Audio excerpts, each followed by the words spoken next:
dans cette nouvelle vidéo du blog La meilleure cyclosportive de votre vie, dans laquelle nous allons parler d'un sujet important qui est le pédalier ovale. Oui, de nombreux parmi vous m'ont envoyé des mails et des textos ou des commentaires pour savoir ce que j'en pensais. Alors je vais vous dire honnêtement, je ne suis pas un expert en ergonomie du sport, mais par contre j'ai un de mes très bons amis que vous connaissez, il a déjà écrit plusieurs fois sur le blog et plusieurs fois on a fait des interviews avec Mathieu Papin, qui est un entraîneur et aussi un ingénieur en ergonomie du sport et plus particulièrement l'ergonomie cycliste. Alors j'ai demandé l'avis à Mathieu de donner son expertise sur ce qu'il pensait des pédaliers ovales, car certains disent que c'est fantastique et que vraiment ils sentent un plus, d'autres disent que ça change rien,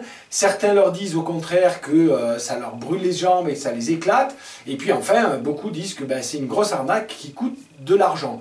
Maintenant, si c'est quelque chose qui peut apporter un plus, parce qu'on va être plus puissant, parce qu'on va pouvoir tenir plus longtemps, c'est toujours intéressant de savoir. Donc c'est pour ça que j'ai demandé à Mathieu de me donner son avis.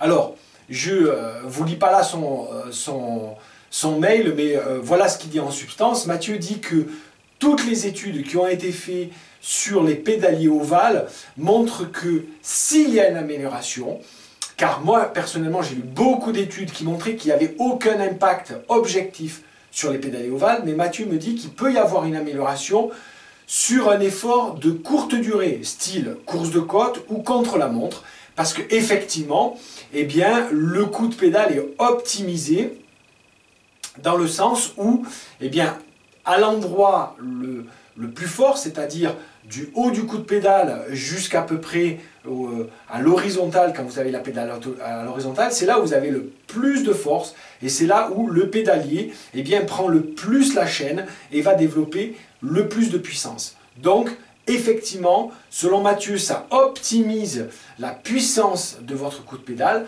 sauf que l'inconvénient qui va avec, c'est que ça vous use et vous fatigue beaucoup plus les muscles. Donc attention, il faut être en réalité, c'est un peu comme vous savez les vélos très performants, très rigides, il faut être en très bonne forme pour que ça marche, et pour les efforts de très longue durée, c'est pas très conseillé selon Mathieu.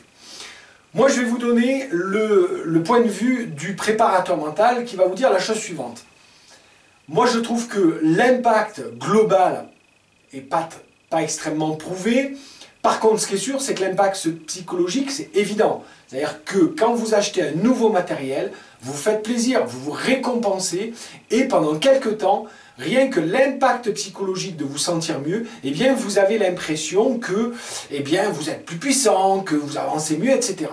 Auquel cas, vos pensées, qui vous disent « Ah ben tiens, c'est mieux », vont agir sur vos émotions. Confiance, sensation de puissance, etc. Du coup, qu'est-ce que vous faites si vous avez plus de plaisir à rouler, que vous avez l'impression que ça va passer, que vous êtes plus puissant? C'est s'il y a une attaque, si vous entraînez plus, s'il y a une attaque, vous y répondez en vous sentant bien émotionnellement et psychologiquement. Du coup, peut-être que vous tenez un petit peu plus que d'habitude, un chouïa, rien de plus, mais plutôt que de décrocher, vous tenez les 10 mètres, 100 mètres, 200 mètres de plus pour rester dans l'attaque. Et là, vos résultats influencent vos a priori de départ qui vous disaient c'est bien. Donc vos pensées, vos émotions, vos actions et vos résultats font un cercle comme ça. Les résultats influencent nos modes de pensée, nos modes de pensée influencent nos émotions, nos actions, et nos actions, nos résultats. Et c'est la spirale vertueuse. Donc, ça a un impact psychologique qui est évident.